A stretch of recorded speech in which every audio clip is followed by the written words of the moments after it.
पारो नामक एक गरीब विधवा रहती थी। उसका एक पुत्र था। वह इतनी गरीब थी कि घर में 4 बर्तन भी ढंग के नहीं थे। लड़का अभी छोटा था। पारो ने बड़े प्यार से उसका नाम नसीब सिंह रखा था, मगर वह इतना बदनसीब था कि उसके पैदा होने के कुछ समय बाद ही एक बीमारी से उसके पिता की मृत्यु हो गई। पारो लोगों के घरों में चौका बर्तन आदि करके उसे पाल रही थी। उसे पक्का विश्वास था कि नसीब सिंह बड़ा होकर उसके सारे संकट दूर कर देगा और उसका बुढ़ापा चैन से गुजरेगा। इसी आस में रात दिन मेहनत करके वह अपने बेटे को पाल रही थी। नसीब सिंह था तो छोटा, किंतु समझदार बहुत था। संयम और धीरज की उसमें कमी नहीं थी। किसी भी बात को गहराई तक जानने और समझने की उसमें प्रबल उत्सुकता रहती थी। एक दिन उसने अपनी माँ से पूछा, माँ, हम इतने गरीब क्यों हैं? पारो ने दुखी स्वर में कहा, बेटा, यह सब तो ईश्वर की मर्जी और नसीब की बात है। मगर नसीब सिंह यह उत्तर पाकर संतुष्ट नहीं हुआ। वह बोला, ईश्वर की ऐसी मर्जी क्यों है? पारो ने उत्तर दिया कि बेटा, यह तो ईश्वर ही जाने। नसीब सिंह ने कहा, अगर ईश्वर ही जाने तो ठीक है, मैं ईश्वर से ही पूछूंगा कि हम बताओ माँ, मुझे यह बताओ कि ईश्वर कहाँ मिलेगा?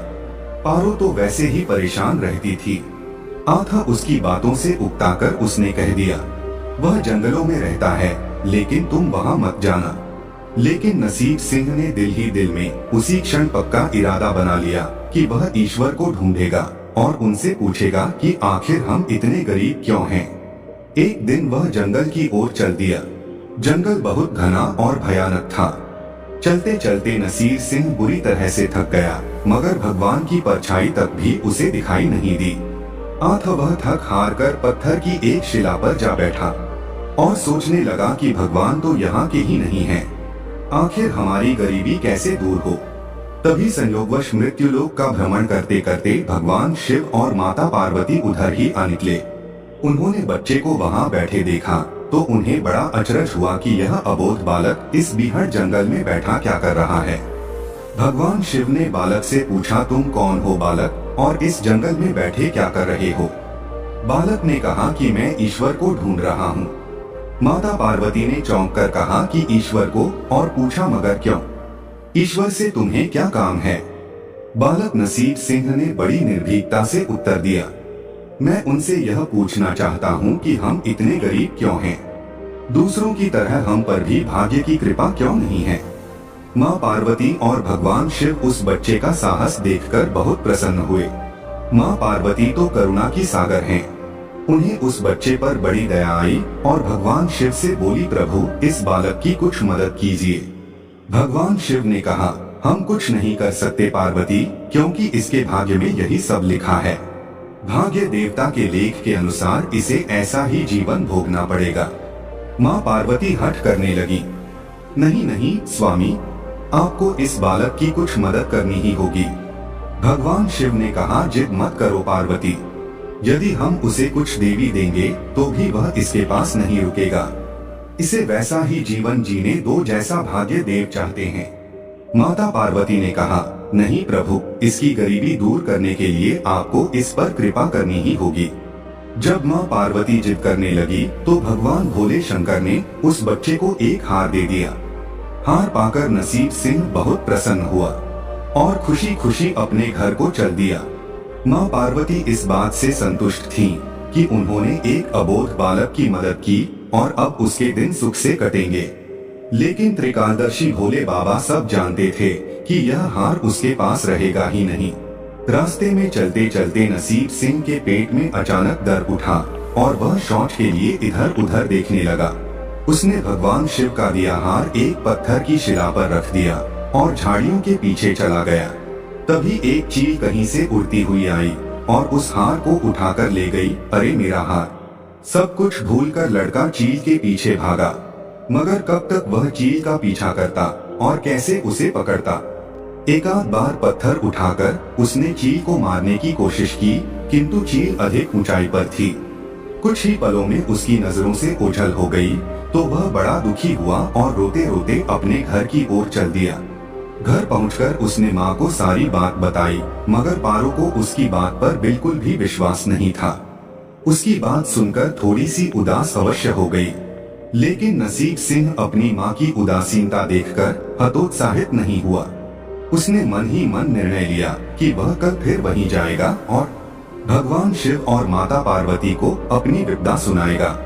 उसका विश्वास था कि भगवान शिव उस धूर्त चील को अवश्य ही दंड देंगे। भगवान शिव ने माता पार्वती से कहा, देवी देखो, उसके पास कल वाला हार नहीं रहा। उसे एक चील ले उड़ी है और दूसरा हार पाने वह उस चील को दंड दिलवाने की इच्छा लिए। वह लड़का आज फिर आया है। माँ पार्वती ने फिर भगवान शिव से प्रार्थना की, आप चाहे उस चील को दंड दें या ना दें, किंतु इस लड़के की सहायता करके इसकी निर्धनता को दूर करें। हम आप कुछ नहीं कर सकते देवी। यदि तुम जिद करती हो तो हम ब्रह्मदेव से कहते हैं, वे इस बालक की कुछ सहायता करेंगे। यह कहकर शिव ने ब्रह्मा जी को बुलाया और सारी बात बताकर आग्रह किया कि आप ही इस बालक की कुछ मदद करें। तब ब्रह्मा जी ने उस बालक को हीरे की एक अंगूठी दे दी। लड़के ने अंगूठी जेब में रखी और खुशी खुशी अपने घर की ओर चल दिया। उसने सोच लिया था कि वह अब एक पल के लिए भी अंगूठी को अपने से अलग नहीं करेगा। फिर रास्ते में चलते चलते अचानक उसे प्यास लगी। वह सरोवर के किनारे पहुंचा और जैसे ही वह चुल्लू भर पानी पीने के लिए झुका, वैसे ही उसकी जेब से अंगूठी निकलकर पानी में जा गिरी और इससे पहले कि वह उठाता, एक मछली उसे निगल गई। नसीब सिंह फिर रोते रोते घर आया और माँ को सारी बात बताई। माँ ने उसे दिलासा देते हुए कहा, बेटा जब तक भाग्य में नहीं है तब तक कोई भी चीज नहीं रुकेगी। जब भाग्य देवता खुश होंगे तो मिट्टी भी सोना बन जाएगी, मगर इस प्रकार किसी के देने से हमारी गरीबी दूर नहीं होगी। उसे समझाकर माँ अपने काम में लग गई, मगर नसीब सिंह भी हार मानने वाला नहीं था। उसने मन ही मन सोच लिया कि वह कल फिर जाएगा। तीसरे दिन वह फिर उसी जंगल में जा पहुंचा। भगवान शिव और माता पार्वती उसका ये साहस देखकर बहुत खुश हुए। शिव जी ने इस बार ब्रह्मा जी के पास जाकर बात की कि वह बालक तो बड़ा साहसी है, इसका कुछ उद्धार किया जाना चाहिए। तब ब्रह्मा जी ने सलाह दी कि हमें भगवान श्री हरि के पास जाना चाहिए, वही इसका कोई हल बताएंगे। अतः वह श्री हरि के पास जा पहुँचे। पूरी बात सुनकर भगवान विष्णु ने नसीब सिंह को कुछ हीरे दिए। हीरे पाकर वह बहुत खुश हुआ और इस बार बिना कहीं रुके उसने सीधे अपने घर जाने का निश्चय किया, क्योंकि 2 बार उसकी चीजें खो चुकी थी। जब वह घर पहुंचा तो उसकी माँ घर पर नहीं थी। अतः नसीब सिंह ने हीरे एक लोटे में रखकर एक कोने में छिपा दिए और अपनी माँ को ढूंढने के लिए निकल पड़ा। वह मन ही मन सोचने लगा कि अब माँ को किसी के घर काम करने की क्या आवश्यकता है, अब तो वह भी अमीर बन गया है। उधर पीछे से चोर उसके घर में घुसे और जो भी सामान हाथ लगा लेकर भाग निकले। उस सामान में वह लोटा भी था जिसमें हीरे रखे थे। जब वह माँ के साथ वापस आया तो देखा कि हीरे गायब थे। इतना ही नहीं, घर का दूसरा सामान भी गायब था। अब तो उसकी माँ को बहुत गुस्सा आया।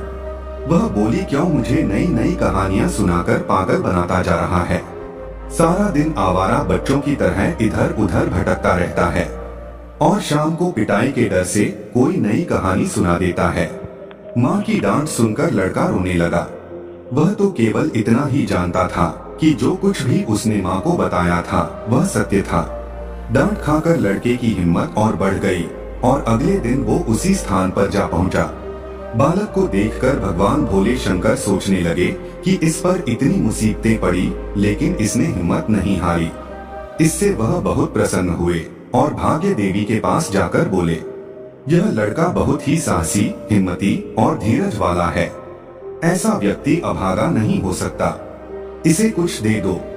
भगवान शिव की आज्ञा पाकर भाग्य की देवी ने नसीब सिंह को सोने का एक सिक्का दिया। सिक्का लेकर नसीब सिंह खुशी खुशी अपने घर को चल दिया। जब उसने घर जाकर वह सिक्का अपनी माँ को दिया तो उसकी माँ बहुत खुश हुई। अब क्योंकि उन पर भाग्य की देवी की कृपा हो गई थी, अतः सारे काम अपने आप ही शुभ होने लगे। दूसरे दिन ही एक मछली वाला उसके गांव में मछली बेचने आया तो लड़के ने वही सिक्का देकर मछली खरीद ली। उसकी माँ ने मछली का पेट चीरा तो वह अंगूठी निकली जो ब्रह्मदेव ने उसे दी थी और जो उसकी जेब से तालाब में गिर गई थी। माँ ने अंगूठी संभाल कर रख ली और नसीब सिंह से बोली, जा बेटा जंगल से थोड़ी लकड़ियां ले आ, आज घर में ईंधन बिल्कुल नहीं है। लड़का कुल्हाड़ी लेकर जंगल की ओर चल दिया। बाहर जाकर जिस पेड़ पर लकड़ी काटने के लिए चढ़ा वहाँ उसी चील का घोंसला था जो उसका हार उठाकर ले गई थी। लड़के ने देखा कि चील आसपास कहीं नहीं थी। नसीब सिंह ने अपना हार उठा लिया और जो भी थोड़ी बहुत लकड़ियां पेड़ के आसपास पड़ी थी वे ही उठाकर घर की ओर चल दिया। माँ हार पाकर बहुत खुश हुई। अब तो देखते ही देखते उनके दिन बदल गए। घर में किसी चीज का अभाव नहीं रहा। फिर ईश्वर की कुछ ऐसी करनी हुई कि जो चोर उसके घर से हीरे चुरा कर ले गए थे उन्हें सपने में महादेव ने चेतावनी दी कि जो हीरे उस लड़के के घर से चुरा कर लाए थे वे तुरंत वापस कर दो, नहीं तो तुम्हारा सर्वनाश हो जाएगा। चोर उसी दिन हीरे उसके घर पर दे गए और अपनी गलती के लिए माफी भी मांगी। इस प्रकार उस अभागे का भाग्य चमक उठा। अब उसके घर में किसी चीज की कमी नहीं थी और उनकी गरीबी सदा के लिए समाप्त हो गई। अगर आपको कहानी अच्छी लगी हो तो वीडियो को लाइक करें, चैनल को सब्सक्राइब करें। कहानी को अंत तक सुनने के लिए आपका धन्यवाद।